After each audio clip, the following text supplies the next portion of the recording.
6:51 de la mañana, muy complacido con nuestra próxima entrevista con Ronald Balsa, vía Zoom, economista, decano de la Facultad de Ciencias Económicas y Sociales de la Universidad Católica Andrés Bello. Pero debo iniciar esta entrevista con un reclamo público a mi invitado. ¿Cómo es posible que después de tanto tiempo esta entrevista sea por Zoom y no presencial con tanto cariño que se tiene por este personaje de la economía? Ronald, por favor, tus alegatos inmediatamente. Buenos días. Para poder ir pronto y volver a repetir la entrevista, para que me vuelvas a invitar. Este es un, Esta es una primera aproximación. Bienvenido. Muchas gracias por la invitación. Ronald, ¿qué significa que Venezuela haya registrado 5,1% de inflación en mayo de 2023? La inflación acumulada en los primeros 5 meses del año, ya estamos cerrando el sexto mes, ya vamos, por la mitad de este año, fue de 96,3% y la interanual se situó en 429,2%. Uno que viene de la llamada o de la referida hiperinflación en un contexto en el que desde hace rato, el salario es un verdadero dolor de cabeza, es una papa caliente, sobre todo para el sector público, para la administración pública, pero en general para todos los venezolanos. ¿Cómo interpretar estas cifras? Primero es poner en contexto, como tú dices, o sea, 5,1% en un mes, veniendo de la hiperinflación, requiere, pues, preguntarnos qué nos llevó a la hiperinflación y si podríamos volver a ella. Al principio se dijo en algún momento que la dolarización había contribuido a frenar ese proceso hiperinflacionario que sufrimos, pero efectivamente lo que lo redujo, o lo que tuvo, fue un cambio en la emisión monetaria que estaba haciendo el Banco Central de Venezuela para financiar gastos de PDVSA que desconocemos. Hubo algún tiempo durante ese periodo hiperinflacionario que el Banco Central estaba entregándole 80 bolívares PDVSA por cada bolívar que terminaba circulando en la economía y que era lo que nosotros teníamos a nuestro alcance para nuestras compras. Y justamente ese poder de compra, esos 80 bolívares por cada bolívar que recibía PDVSA, terminaba empujando los precios hacia arriba por canales que desconocemos, porque PDVSA nunca publicó esa información. Durante los años que han seguido, durante los meses que han seguido, el Banco Central ha emitido menos, en términos relativos, menos bolívares para PDVSA que antes. En este momento, Se congeló en todo el país. Adelante, adelante. Creo que mantenemos el contacto. ¿Sí? Ronald, sí, adelante, continúa. Sí, y por esa razón, pues la presión que PDVSA hace sobre los precios es menor ahora que antes. El hecho de que veamos una inflación de 5% en un mes no significa que el proceso hiperinflacionario fue erradicado de un modo absoluto, porque la opacidad fiscal se mantiene, la opacidad de PDVSA se mantiene. Y bueno, una empresa que debería estar entregando dólares para que se compren, se importen bienes y se paguen deuda, pues lo que está es recibiendo bolívares para hacer gastos que presionan los precios al alza. De un modo que es relativamente arbitrario a la vista de todos nosotros, pero que termina siendo como enmascarado, porque cuando hay un aumento de salarios, pues la primera sospecha es que, bueno, el aumento de los salarios o el pago de los aguinaldos es lo que está presionando los precios hacia. Y no, en realidad es una emisión monetaria hacia PDVSA cuyo destino desconocemos. Fíjate, Ronald, aprovecho en términos generales, pero basándonos en la argumentación que vienes haciendo, de hacerte la pregunta que se hace mucha gente incluso en el saludo, porque es una gran necesidad tener algún tipo de noción, ¿no? Independientemente de que seas empresario o no lo seas. Pero, ¿qué podríamos avisorar con respecto a la economía para el segundo semestre de este 2023? La pregunta que hace todo el mundo, ¿pudieran mejorar las cosas? Bien, a mí siempre me gusta responder a esta pregunta que sí pueden mejorar las cosas.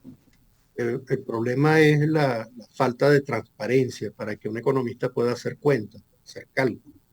y la arbitrariedad con la que se toman muchas decisiones, con un final desconocido para nosotros. O sea, por ejemplo, si nos hubieras preguntado, me preguntaste, seguramente en el año 2015, si vamos a pasar por una hiperinflación, yo hubiera dicho que no, porque para poder llegar a ese extremo, pues es necesario que un gobierno se financie de modo sostenido con emisión monetaria, y eso se sabe que genera ese problema.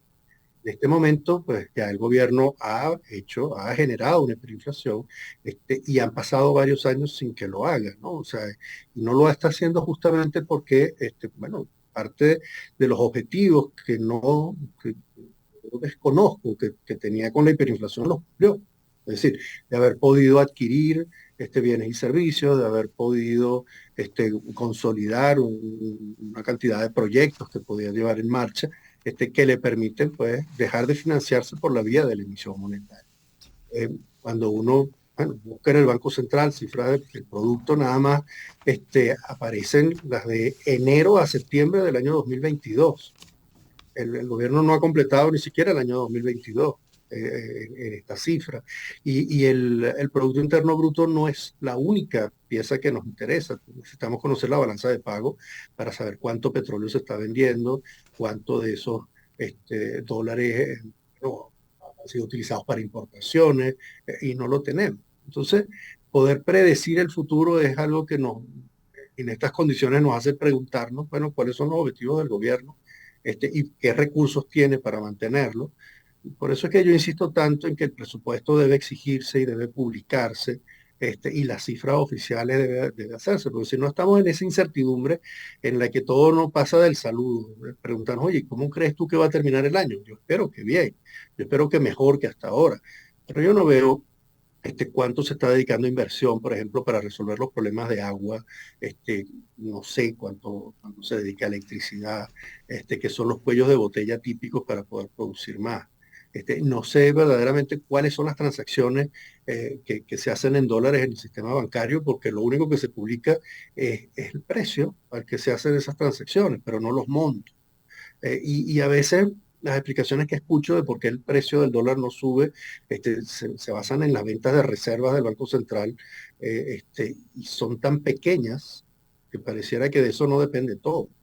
O sea, yo tengo la idea de que parte de esos dólares que han circulado durante estos años son ahorros de venezolanos que empezaron a utilizarse acá, para consumo, este, porque el empobrecimiento general obligó a muchos a sacar los dólares que tenían, para otros usos, para comprar comida. Y al no poder comprar más dólares, al no poder dedicar dólares, bolívares para comprar dólares, la presión sobre el precio del dólar fue menor que antes. Y por eso los precios en bolívares suben más rápido que el precio del dólar.